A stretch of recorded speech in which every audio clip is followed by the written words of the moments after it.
Salam sejahtera Malaysia, denyut nadi suara rakyat bergema di channel ini. Jangan lupa tekan butang subscribe, like dan share. Malaysia kita punya, cintai Malaysiaku, kita jaga kita.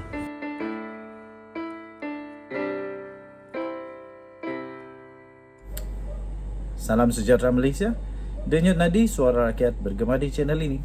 Terima kasih diucapkan kepada semua yang sudah tekan butang subscribe, like dan share. Bagi yang belum, saya mohon untuk tekanlah butang subscribe, like dan share, dan juga boleh tekan butang member untuk menjadi member dalam channel ini. Sultan Terengganu, akhirnya Sultan Terengganu berkenan menerima menghadap Perdana Menteri Anwar Ibrahim. Ini mensahkan pada pendapat saya. Jika anda setuju, anda boleh type saya setuju. Ini mengesahkan andaian saya, pendapat saya, bahawa memang Datuk Seri Anwar Ibrahim ada keabsahan, diperkenankan oleh Sultan Raja-Raja Melayu. Baru-baru ini Baginda Sultan Johor pun telah menerima menghadap Perdana Menteri, dan sekarang ini Sultan Terengganu. Ini membuktikan keabsahan Anwar Ibrahim cukup jelas. Jika anda setuju, anda boleh tekan, anda boleh type saya setuju. Saya setuju demi Pertiwi. Saya setuju demi Pertiwi. Sultan Terengganu, yang juga kita tahu Baginda juga adalah bekas Seri Paduka Baginda yang di-Pertuan Agong untuk negara Malaysia, telah berkenan untuk menerima menghadap Perdana Menteri Datuk Seri Anwar Ibrahim di Istana Syarqiyah di Kuala Terengganu pada hari ini. Kenderaan Proton Perdana yang membawa Anwar Ibrahim telah dilihat masuk ke dalam pekarangan Istana Syarqiyah pada 10.27 pagi dan meninggalkan istana kira-kira sejam kemudian. Sesi menghadap Sultan Mizan itu yang pertama buat Anwar Ibrahim sejak pengerusi Pakatan Harapan PH itu dilantik sebagai Perdana Menteri pada 24 November tahun yang lalu. Anwar yang juga adalah ahli Parlimen Tambun telah mengangkat sumpah sebagai Perdana Menteri ke-10 di Istana Negara. Selepas pelantikan beliau telah diperkenankan oleh Seri Paduka Baginda yang di-Pertuan Agong Sultan Abdullah Riayatuddin Al-Mustafa Billah Shah. Selepas perbincangan khas dengan baginda-baginda Raja-Raja Melayu. Apalagi yang mau diabsyahkan? Segalanya sudah terang lagi bersuluh. Masih ada lagi yang tidak puas hati? Nanti tunggulah 5 tahun. Janganlah kamu gila puasa sangat. Tunggu 5 tahun akan datang, kita buat undian lagi dan kita tengok. Okey. Selepas sesi menghadap itu, Anwar dijadualkan mengadakan perjumpaan bersama dengan Ketua Jabatan dan Pegawai Kanan Persekutuan di Dewan Senat di Universiti Malaysia Terengganu UMT. Kan aku dah kata, Anwar Ibrahim memang mementingkan ilmu. Anwar Ibrahim satu-satunya Perdana Menteri yang saya tahu yang memang suka dengan ilmu.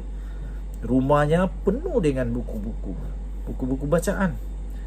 Rumahnya bukan penuh dengan duit, bukan penuh dengan beg tangan berharga isteri dia kah, bukan penuh dengan macam-macam lah, jam tangan mahal kah apakah, tidak. Tapi rumah Anwar Ibrahim penuh dengan buku-buku kerana cintanya kepada ilmu.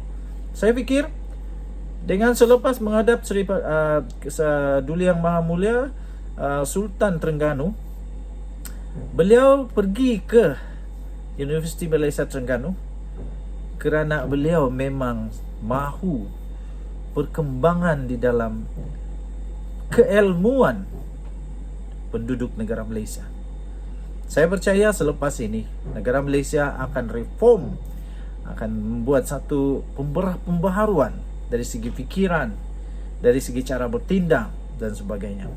Harap-harap dengan pendidikan yang terbaru ini, nanti di reform ini, kita harap semoga ada pendidikan. Jangan ambil rasuah, berdosa. Satu. Kedua, jangan ambil rasuah, kesiankan rakyat. Jangan ambil rasuah, nanti masuk neraka. Kita jumpa lagi. Bye-bye.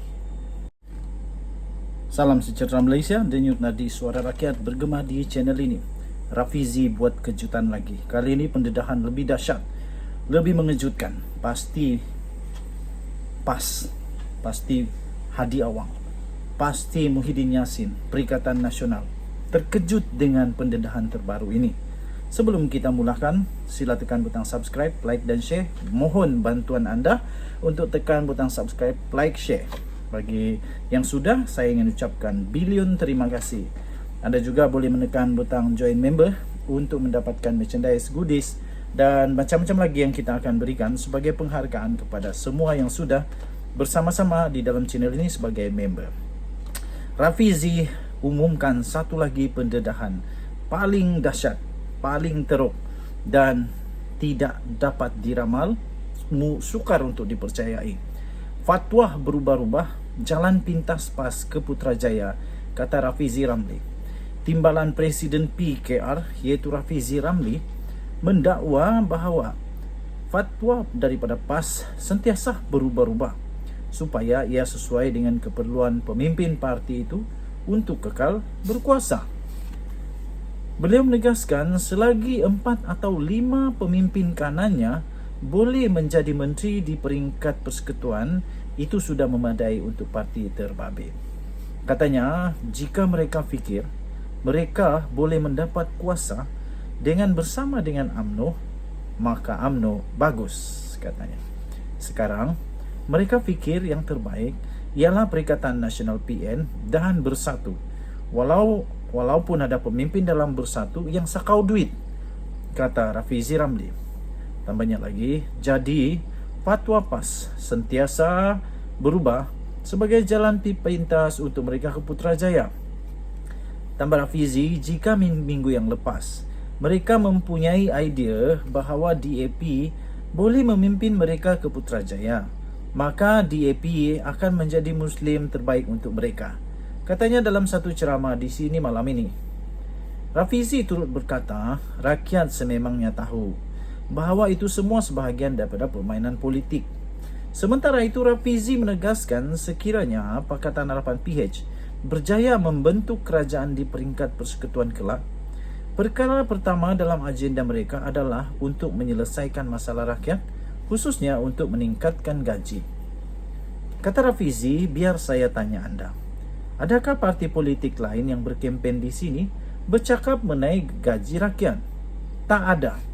Saya boleh beritahu awak, mereka hanya menggunakan isu agama, kata Rafizi Ramli.